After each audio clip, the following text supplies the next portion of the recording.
Is the modern church truly biblical?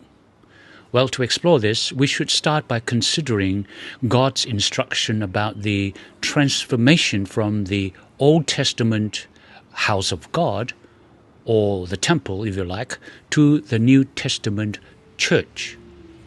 Now, when Jesus died on the cross, the whole idea of the temple as a permanent physical building where God dwelled among his people changed dramatically.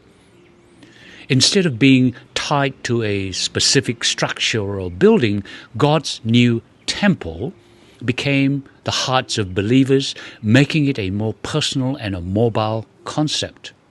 Now, this shift wasn't entirely new. Even back in the King David days, when King David wanted to build a grand physical temple for God, grander than his own palace, God's response was clear.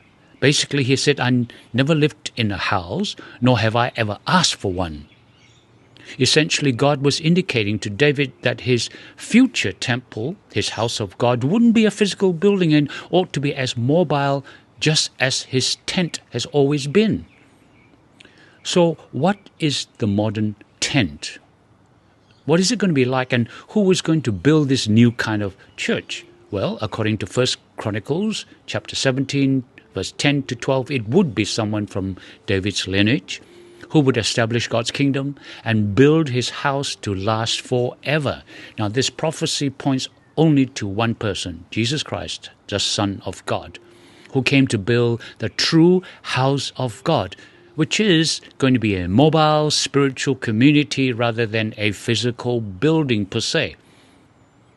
In the New Testament, the term church appears about 112 times in the New King James, and it never refers to a physical building. Instead, it always refers to people, the believers. This means we don't just go to church every weekend. We are the church regardless of which day. The church isn't confined to a specific location. It's defined by the people who gather in the name of Christ, wherever they may be.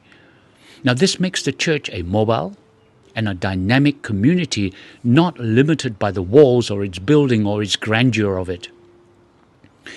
Given this understanding, we then have to ask, is the current model of our physical church today, our church building, primarily used once a week for services?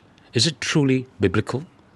Is it likely that having a building that functions more like a spiritual club with event managers and entertainment teams isn't the model God envisaged when he wanted Jesus Christ to build his house of God? Perhaps it's time for us to reassess our current focus or current image of our church and fully embrace the biblical version of what the church ought to be as a living, breathing community of believers connecting with God and with each other in a meaningful way beyond the confines of a physical location or a physical building. Amen.